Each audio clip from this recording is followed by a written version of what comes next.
En tout cas, maman, tozonga simate, tokende kaka liboso.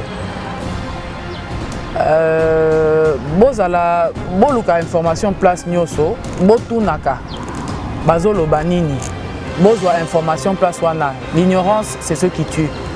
Ce qui botikali na ignorance, on dit comment? Même en français, c'est pas grave. Ce qui botikali na ignorance, yango wana ezo pesa bino faiblesse, ezo pesa biso faiblesse. To simbana kaka to kende liboso, mboka eza mboka elengi, soki mwasi aza. Soki mwasi pe azo pesa makanisi na ye, azo pesa ba conseil na ye. Mwasi soki otiki maman, soki otiki basala musala na place na yo, yango wana ezobeba, mokili ezobeba. Mesdames et messieurs, fidèles téléspectateurs de Winner Télévision, bienvenue dans votre émission Miroir de Femmes. Miroir de Femmes, une émission socio-culturelle qui vise la promotion de la femme.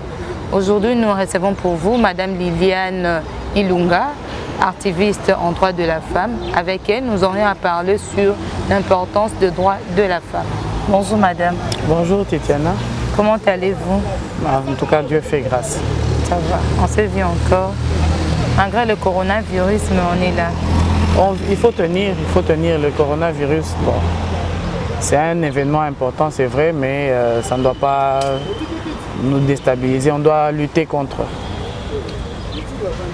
Madame, avant d'entrer dans le bain de notre émission, veuillez vous présenter pour faciliter la compréhension de nos téléspectateurs.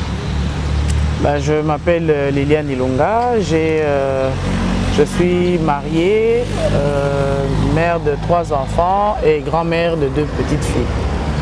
Je suis, vous l'avez dit, activiste, je suis dans certaines associations, notamment SBS, Sisters Building Sisters, je vous l'expliquerai plus tard. Je suis aussi femme politique. J'ai évolué dans mon parti depuis plus de 10 ans. Et là maintenant, dans la nouvelle structure que nous venons de mettre, la DFC, la dynamique des femmes pour le changement, où je suis rapporteur. Et aussi dans le cartel des femmes, où je suis également rapporteur. Merci Madame. Dites-nous un peu Madame Liliane, qu'est-ce qui vous a poussé à embrasser l'activisme? Parce qu'il y a plusieurs femmes qui ne s'intéressent pas à l'activisme, mais vous, vous êtes intéressée. Qu'est-ce qui vous a motivé à embrasser l'activisme? Bon, en général, moi je suis une femme qui n'aime pas trop se plaindre. Et voyant l'état actuel de la cause de la femme, des droits de la femme, je me suis dit autant mieux, j'ai de l'énergie, j'ai de bonnes idées, autant mieux m'y mettre moi-même. Et c'est comme ça que m'est venue l'idée de créer mon association, l'association des cœurs, justement pour trouver des personnes qui ont aussi cette compassion vis-à-vis de son prochain, pour aussi trouver des personnes qui ont un esprit de libéralité, qui peuvent nous aider avec leurs moyens financiers, mais aussi des volontaires qui ont une bonne âme et qui veulent voir les choses changer, aider les autres. Et donc j'ai créé cette association-là pour la cible visée, c'est plus les femmes et les enfants qui sont dans le besoin, qu'on peut aider d'une manière ou d'une autre, que ce soit du point de vue juridique, que ce soit du point de vue santé, que ce soit du point de vue financier. Financier, si les moyens se trouvent, on peut trouver des idées, on peut créer certaines choses et tout ensemble, mais au moins on peut le faire. Rester les bras croisés, en tout cas, je préférais me lancer seulement et agir. D'accord, madame. Parlez-nous d'abord de votre structure en premier lieu de l'association de cœur. Ça a pris combien de temps que ça existe? Quelles sont les cibles visées? Votre objectif c'est quoi? Votre mission, le siège c'est où? En fait, j'ai eu à postuler par 2 reprises, en 2006 et en 2011. Et chaque fois lors de mes campagnes, je me rendais compte vraiment de ce manque ou des problèmes que la femme subissait, la jeunesse aussi en général. Les politiques ont été telles que la femme et la jeunesse ont été... quel est le terme que je peux utiliser? On a mal utilisé la femme et mal utilisé la jeunesse. Négligé, non, pas négligé. Donc on a fait croire que la jeunesse était ou les femmes étaient importantes, mais enfin, en fait c'était plus pour utiliser. Ça gonfle les rangs de certains politiques et en fait elles ne gagnent rien du tout. Elles ne gagnent rien. Alors il fallait faire quelque chose pour que la femme puisse prendre conscience que c'est une force et que c'est une voix. Et que cette voix est tellement importante qu'elle ne peut pas la donner pour un pagne ou pour un sac de farine. Et donc dans l'association, il y a des formations sur la nouvelle citoyenneté, sur le bien public, comment une femme doit... Qu'est-ce qu'une femme peut faire pour elle-même, pour sa génération, pour ses enfants et pour son entourage, sa communauté. C'est un peu ça. Donc le siège c'est où? Le siège c'est à Lubumbashi. Pour l'instant c'est Météo 1. Bon, je ne sais pas si tu connais Lubumbashi, je ne sais pas si je vais te donner l'adresse. Maintenant ici à Kinshasa, l'ONG n'est pas représentée. L'ONG n'est pas encore représentée, mais je profitais de mon passage ici pour régulariser un peu toutes ces choses pour qu'on puisse commencer. Pour l'instant on est dans l'informel. On est dans l'informel et tout, mais maintenant on a nos papiers et tout, donc là maintenant on peut commencer. Si je dois donner, bon, comme quand tu remplis les papiers, il y a l'adresse nationale et tout, donc il y a une adresse ici, mais sinon ça a commencé à Lubumbashi. D'accord madame, parlez-nous aussi de l'ONG SBG. SBS, allais-je dire. SBS signifie Sisters Building Sisters. Et en gros, c'est une femme construit, forme une autre femme. Ok. Oui. Et donc, il y a un groupe de femmes qui se sont retrouvées, qui ont estimé que bon, une femme, quelle que soit, si elle a une compétence dans quelque domaine que ce soit. C'est une ONG locale ou internationale? Internationale. Et donc la compétence qu'elle a, elle peut la partager, elle peut former d'autres femmes. Et ainsi on impacte notre communauté. Okay. Le siège ici à Kinshasa, elle est représentée, le siège c'est où? Le siège ici à Kinshasa, nous n'avons pas un bureau précis. Nous avons commencé nos activités, on était sur l'avenue du Livre. J'ai oublié le numéro, mais c'est là qu'on a commencé un peu nos activités. Mais pour la petite histoire, en fait, eux aussi, ils ont commencé à Lubumbashi. Et la présidente nationale, c'est Maman Christine, qui elle est pasteur à Lubumbashi. Et moi, bon, comme je suis ici, je m'occupe un peu de la coordination ici au niveau de Kinshasa. Vous êtes dans la supervision ici à Kinshasa. Oui, exactement. Madame, pour entrer dans le bain de notre émission, on a dit le sujet du jour, c'est le droit de la femme. Oui. D'après vous, quelle lecture faites-vous par rapport au droit de la femme? Il y a beaucoup de femmes qui disent aussi, est-ce que biso basi tozarapi na ba droit na biso? Ces femmes-là ne reconnaissent pas leurs droits. D'après vous, étant activiste, quelle lecture pouvez-vous faire par rapport à ça? Déjà au départ, il faut savoir que la femme est un être humain. Quelques-uns. Ne fût-ce que jouir de son corps comme elle le veut. Il y a beaucoup de situations, surtout à l'est du Congo où les femmes sont violées, oui. Et tout ça. Bon, la question s'est posée, mais voilà, après le viol, la fille est tombée enceinte. Oui. Qu'est-ce qu'elle fait? La loi nous dit que l'avortement est interdit, d'accord? Mais maintenant, Comment va se... Il y a un être qui est en route, la maman ne connaissait même pas le père, et ça s'est passé dans une violence. Maintenant, qu'est-ce qu'il faut faire? La femme peut avoir le droit de dire non, voilà, dans les conditions dans lesquelles moi j'ai eu cette grossesse, elle n'était pas désirée, elle n'était pas désirée, donc donnez-moi la latitude de retirer cela. Surtout avec les accords de Maputo aussi, les avortements sont autorisés aujourd'hui. Oui, bon, c'est en discussion, mais au moins l'idée c'est ça. Oui. Il y a beaucoup de choses. Nous sommes en période de Covid, mais la plus touchée, c'est la femme. Oui. Les plus touchés, ce sont les enfants. Dites-moi, pourquoi les bars sont ouverts et pas les écoles? Covid sélectionne, il va dans les écoles et pas dans les bars. Il laisse les églises et les bars, c'est compliqué. Et tout ça, ça doit interpeller un peu la société. On ne dit pas qu'il ne faut pas s'amuser, vous pouvez vous détendre et tout, mais qu'il n'y ait pas deux poids, deux mesures dans les décisions à prendre. Et voilà, il y a beaucoup de sujets en ce qui concerne les droits de la femme. On cherche toujours à avoir cette parité, même si au niveau des textes, on nous l'a donné, mais en application, ce n'est pas une réalité.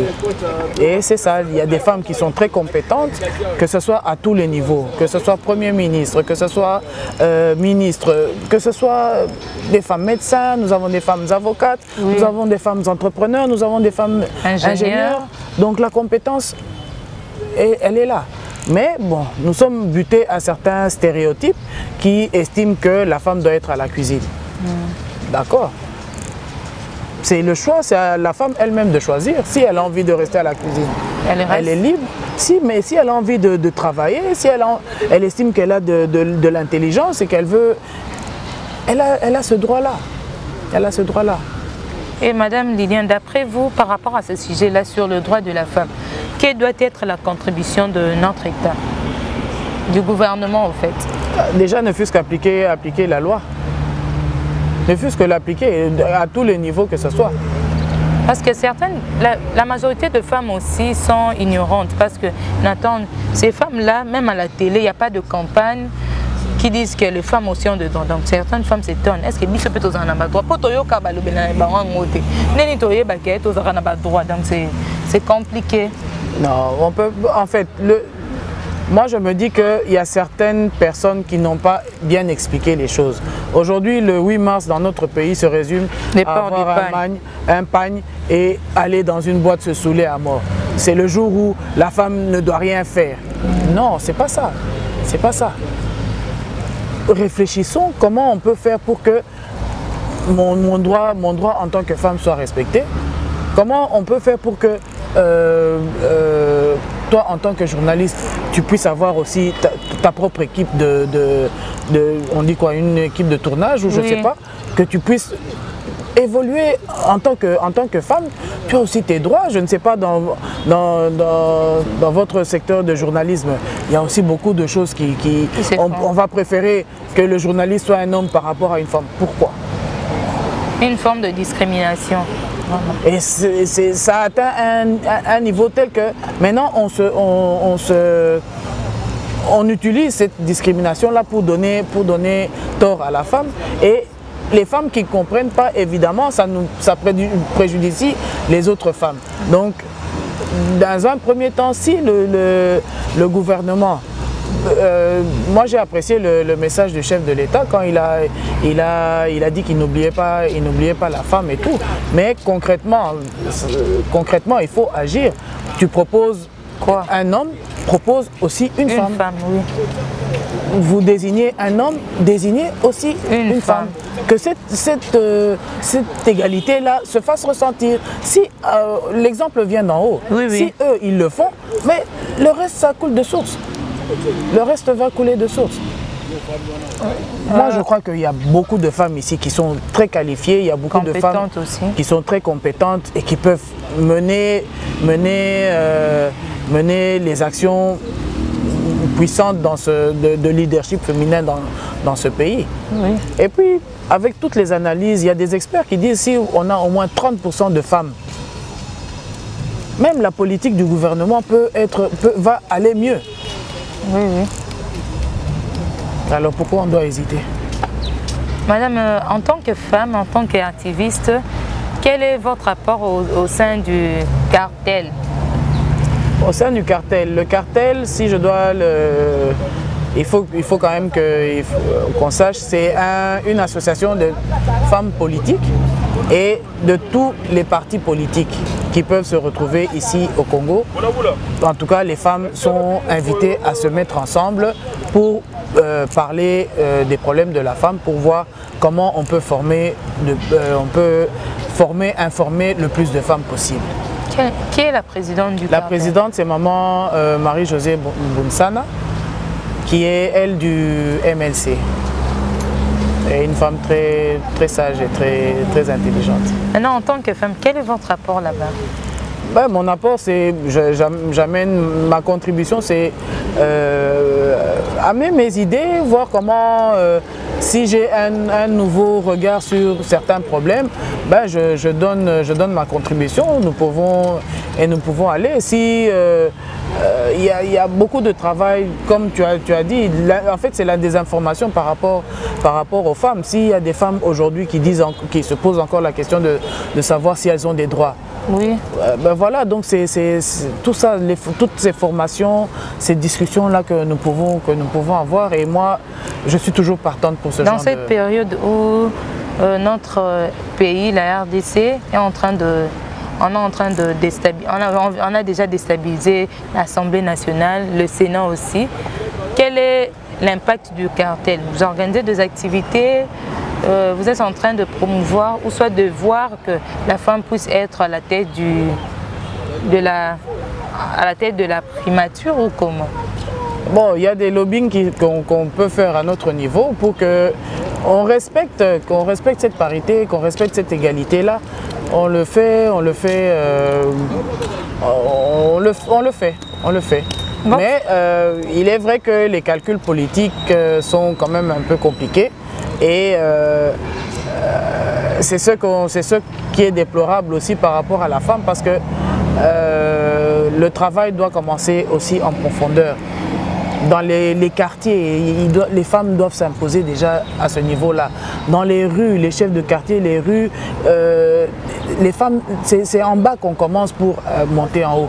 On ne commence pas en haut parce que sinon, dès que tu trébuches, tu chutes. Directement. Oui. C'est ça. Et aujourd'hui, bon, c'est parce que justement la carence des femmes au niveau élevé fait que bon, maintenant on se retrouve toujours avec des hommes. Ouais. Madame, dites-nous un peu, en tant que femme, quelles sont les difficultés rencontrées dans votre vie professionnelle?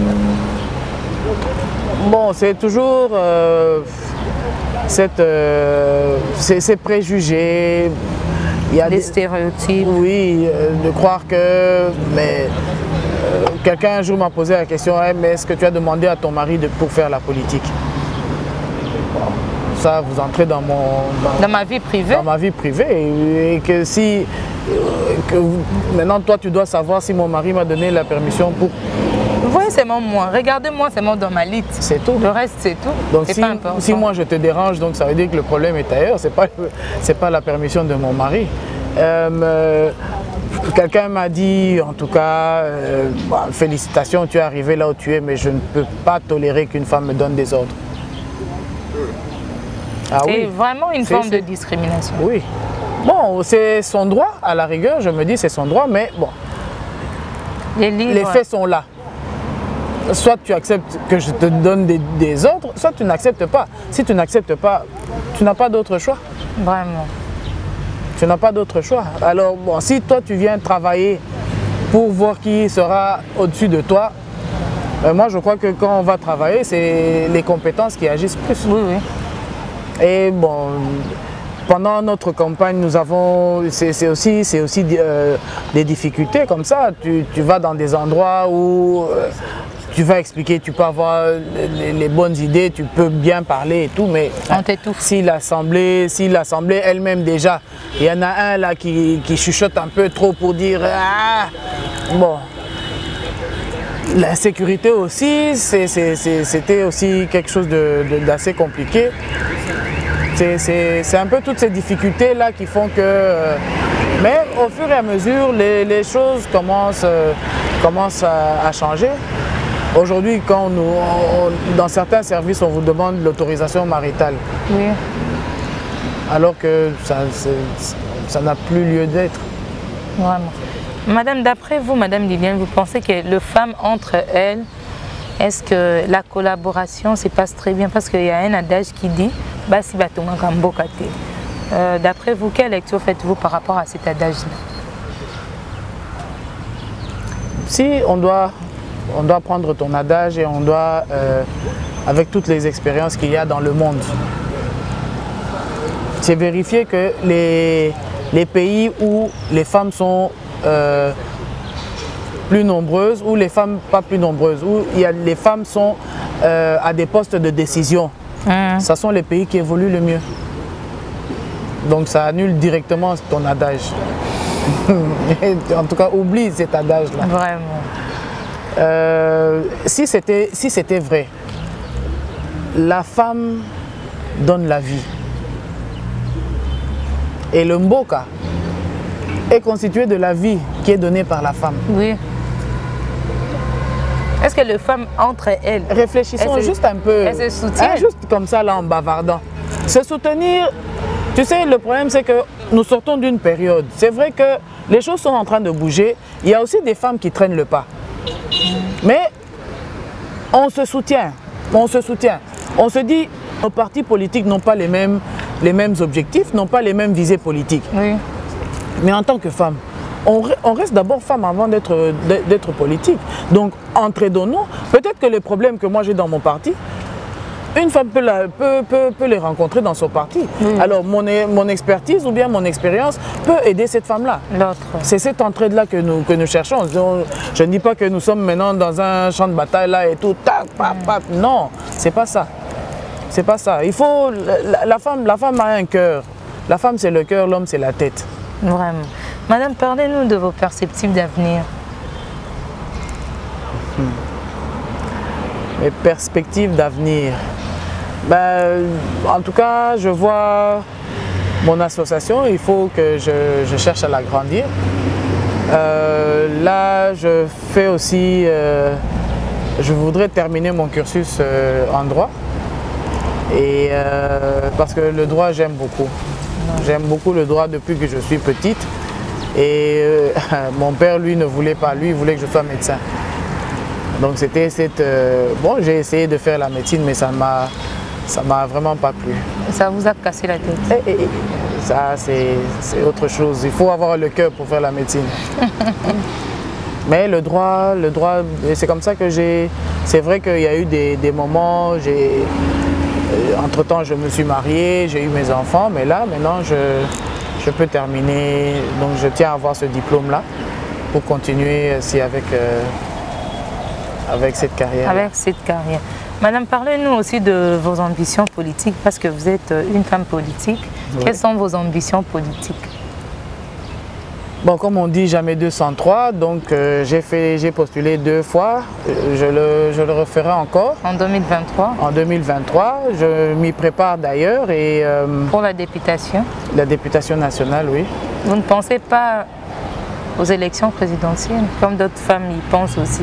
Non, il faut connaître ses capacités. Hey, gérer ce pays ici, c'est pas une mince affaire. Vraiment? Non, moi... non. Pardon. La députation vous va? Je préfère, c'est ce que je vois. Et essayer d'aller faire bouger un peu les choses là-bas. Ça sera à l'est? Non, tout à Lubumbashi. Ça sera à Lubumbashi. Pourquoi vous ne voulez pas à Kinshasa? Parce que votre fief, c'est là-bas? Oui, moi, en tout cas, moi, Lubumbashi, je suis de là. Toute ma vie, c'est à Lubumbashi, c'est au Katanga. Ok, c'est votre fief, voilà. Oui, ça c'est chez moi. Madame, nous sommes arrivés au terme de notre émission.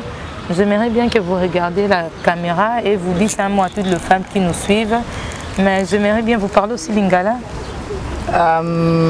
Entrecoupé, haché. Donc parlez quand même aussi lingala, ça sera une bonne chose. Parce qu'il y a certaines femmes qui disent maman, une façon de motiver les femmes en tant qu'activiste?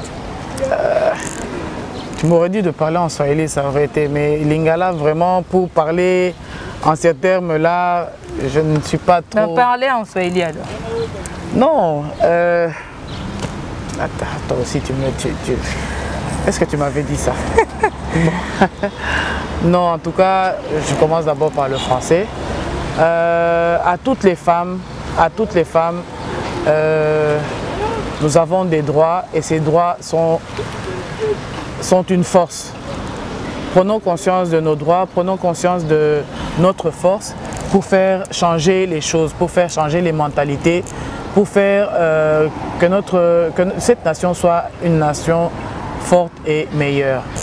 En tout cas, ma maman, tozonga simate, tokene kaka liboso. Bozala boluka information place nyoso, botunaka, bazolo banini, bozwa information place wana. L'ignorance, c'est ce qui tue. Ce qui botikali na ignorance, on dit comment? Même en français, c'est pas grave. Ce qui botikali na ignorance, yango wana ezo pesa bino faiblesse, ezo pesa biso faiblesse. To simba na kaka to kende liboso, mboka eza mboka elengi, soki mwasi aza. Soki mwasi pe azo pesa makanisi na ye, azo pesa ba conseil na ye. Mwasi soki otiki maman, soki otiki basala musala na place na yo, yango wana ezobeba, mokili ezobeba. Tosimba mboka oyo pona bana, pona basi bazokola, bakola bien, mibali bakola bien, bakola na ba idée ya mabete. C'en est fini avec le numéro de Miroir de Femmes d'aujourd'hui, qui est ici pour vous, Madame Liliane Ilunga, activiste de droits de la femme. Merci à tous les abonnés de notre chaîne YouTube, Winner One Télévision. Abonnez-vous massivement sur notre chaîne. Pour plus de contacts, plus 243 89 366 77 97. Big salutations à Montréal, le réalisateur très parfait, M. Didier Mbongo. Big salutations à vous, merci pour le travail, merci pour la confiance, merci, beaucoup de merci à vous. Big salutations à ma famille Mazita, je vous aime vraiment beaucoup. Pour toutes les personnes qui veulent faire promotion, pour la mission Nabino Bosalaka, pour la logo Nabino, vous contactez Bisso, na plus 243 89 366 77 97. Soko lingi oye bana, soko lingi basala yo Congo mobimba pe na mikila poto baye bayo. Yaka kozondre na biso Winner Télévision, Pambate Winner Télévision de Makam. On se retrouve très prochainement pour un nouveau numéro. Bye.